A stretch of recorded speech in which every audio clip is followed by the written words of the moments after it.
Hello. കുറച്ച് ദിവസങ്ങൾക്ക് മുമ്പല്ലേ India 2020 world cup നേടിയത്. അതിൽ പ്രധാന പങ്ക് വഹിച്ചത് ആരായിരുന്നു? നമ്മുടെ സ്വന്തം സഞ്ജു സാംസൺ, തിരുവനന്തപുരം വിഴിഞ്ഞം സ്വദേശി സഞ്ജു. നമുക്ക് എത്ര അഭിമാനകരമായ ഒരു നിമിഷമായിരുന്നല്ലേ അത്. സഞ്ജു മുട്ടുകുത്തിയെന്ന്, ക്രീസിൽ മുട്ടുകുത്തിയെന്ന്, കൈകൾ മുകളിലേക്ക് ഉയർത്തി നെഞ്ചിൽ കുരിശ് വരച്ച ആ ഒരു നിമിഷം, ആ പ്രാർത്ഥനാ നിർഭരമായ ആ ഒരു നിമിഷം, നമ്മൾ എത്രയധികം രോമാഞ്ചത്തോടെയാണ് ആ ഒരു കാഴ്ച കണ്ടതല്ലേ. എത്ര കാലത്തെ പരിശ്രമത്തിനൊടുവിലാണ് സഞ്ജു ഈ ഒരു നിലയിൽ എത്തിച്ചേർന്നത്. എത്രമാത്രം തഴയപ്പെട്ടു, അതുപോലെ തന്നെ എഴുതി തള്ളപ്പെട്ടു. എന്നിട്ട് അവിടെ നിന്നാണ് ഉയർത്തെഴുന്നേറ്റ് വന്ന് സഞ്ജു ഈ ഒരു അഭിമാനകരമായ ഈ ഒരു വിജയം കരസ്ഥമാക്കിയത്. നമുക്കെല്ലാവർക്കും അഭിമാനിക്കാവുന്ന, ഏറ്റവും സന്തോഷിക്കാവുന്ന ഒരു നിമിഷം തന്നെയായിരുന്നു അത്, അല്ലേ. ഓർമ്മ വെച്ച നാൾ മുതൽ കൊണ്ടുനടന്ന ഒരു സ്വപ്നത്തിൻ്റെ സാക്ഷാത്കാരമാണ് നമ്മൾ ഈ വേൾഡ് കപ്പിൽ കണ്ടത്. കാരണം വെച്ചാൽ 4-ാം വയസ്സിൽ തുടങ്ങിയ പരിശീലനമാണ്. ഡൽഹി പോലീസിൽ കോൺസ്റ്റബിളായിരുന്ന സാംസന്റെ 2 മക്കൾ സാലിയും സഞ്ജു. അദ്ദേഹം ചെറുപ്പം മുതൽ മക്കളെ അദ്ദേഹം ഫുട്ബോളറായിരുന്നെങ്കിൽ പോലും മക്കളെ ക്രിക്കറ്റാണ് പരിശീലിപ്പിച്ചത്. അതിനുവേണ്ടി അവർ ചെയ്യാവുന്നത് മുഴുവൻ ആ കുടുംബം ചെയ്തു. അവരുടെ ഇഷ്ടങ്ങളൊക്കെ മാറ്റിവെച്ച് ആ കുട്ടികളെ ഡൽഹിയിലെ ഏറ്റവും സമ്പന്നർ പഠിക്കുന്ന സ്കൂളിലാക്കി അവർക്ക് വേണ്ടതെല്ലാം ചെയ്തു കൊടുത്ത് ആ കുടുംബം മുഴുവൻ ഇതിൻ്റെ പുറകിൽ നിന്നതിൻ്റെ ഫലമാണ് നമ്മളിപ്പോൾ ഈ കാണുന്നത്. അപ്പോൾ ആരും ഒന്നും വെറുതെ നേടുന്നതല്ല. നമ്മൾ അത്രത്തോളം ഒരു സ്വപ്നത്തിന് വേണ്ടി പരിശ്രമിക്കുമ്പോഴാണ് നമുക്ക് എല്ലാം കിട്ടുന്നത്. നമുക്ക് പരിശ്രമിച്ചുകൊണ്ടേയിരിക്കാം. കർത്താവ് നിങ്ങൾക്ക് വേണ്ടി യുദ്ധം ചെയ്തുകൊള്ളൂ, നിങ്ങൾ ശാന്തരായിരുന്നാൽ മതി എന്ന ആ ഒരു വാക്യമാണ് എനിക്കിവിടെ അന്വർത്ഥമായിട്ട് തോന്നുന്നത്. കാരണം വെച്ചാൽ സഞ്ജു ടീമിൽ സ്ഥാനം കിട്ടിയിരുന്നപ്പോഴും അല്ലാത്തപ്പോഴും തൻ്റെ പരിശീലനം ഒരിക്കലും മുടക്കിയിട്ടില്ലെന്നാണ് പറഞ്ഞു കേൾക്കുന്നത്. അത്രമാത്രം അർപ്പണബോധത്തോടു കൂടിയാണ് അവൻ തൻ്റെ കാര്യങ്ങൾ ചെയ്തുകൊണ്ടിരുന്നത്. കോവിഡ് സമയത്ത് പോലും സഞ്ജു പരിശീലനം മുടക്കിയിട്ടില്ലെന്നാണ് പറയുന്നത്. അത്രത്തോളം കഠിനമായി പരിശീലിച്ചു കൊണ്ടേയിരുന്നു. തനിക്ക് അവസരം ഉള്ളപ്പോഴും ഇല്ലാത്തപ്പോഴും ഒരിക്കൽ പോലും പിന്നോട്ട് വന്നില്ല. അങ്ങനെ പരിശ്രമിച്ചതിൻ്റെ ഫലമാണ് ഇപ്പം ഈ കിട്ടിയിരിക്കുന്നത്.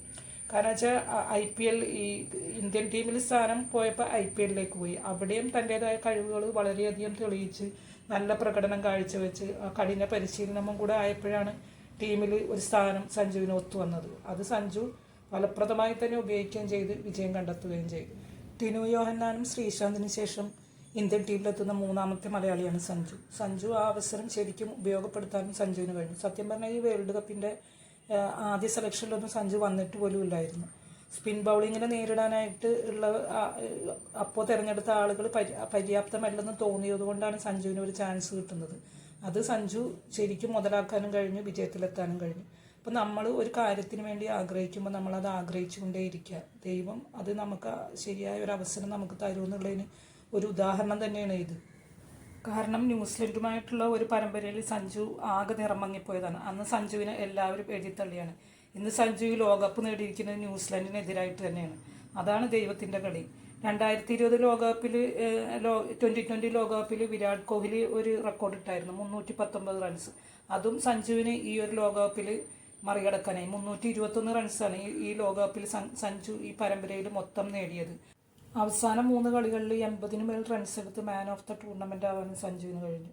നമ്മൾ പരിശ്രമിച്ചുകൊണ്ടേയിരിക്കുക, അവസരങ്ങൾ വരുമ്പോൾ അത് ഉപയോഗിക്കുക, അത് ലോകം കാണുക തന്നെ ചെയ്യും. ഇതാണ് സഞ്ജുവിൻ്റെ പോളിസി.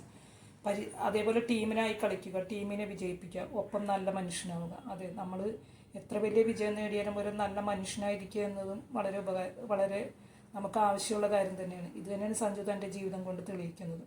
സഞ്ജു ക്രിക്കറ്റിൽ മാത്രമല്ല, പഠിക്കാനും മിടുക്കനായിരുന്നു.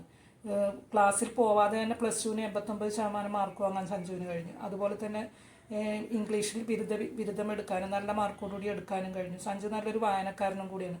2018 സഞ്ജു ഒപ്പം പഠിച്ച ചാരുലത എന്ന പെൺകുട്ടിയെ വിവാഹം കഴിക്കുന്നത്. സഞ്ജു ക്രിക്കറ്റിൽ ഇനിയും കൂടുതൽ ഉയരങ്ങളിലെത്തട്ടെ എന്ന് നമുക്ക് ആശംസിക്കാം. എൻ്റെ വീഡിയോ കണ്ടതിൽ ഒരുപാട് സന്തോഷം. നിങ്ങൾക്ക് എൻ്റെ വീഡിയോ ഇഷ്ടമായെങ്കിൽ ലൈക്ക്, ഷെയർ ആൻഡ് സബ്സ്ക്രൈബ്. എൻ്റെ വീഡിയോയെക്കുറിച്ചുള്ള നിങ്ങളുടെ അഭിപ്രായങ്ങളും നിങ്ങൾ കമൻറ്റ് ചെയ്യണം. ഇനിയും നല്ലൊരു വീഡിയോ ആയിട്ട് വരാം. അതുവരെ ബായ്.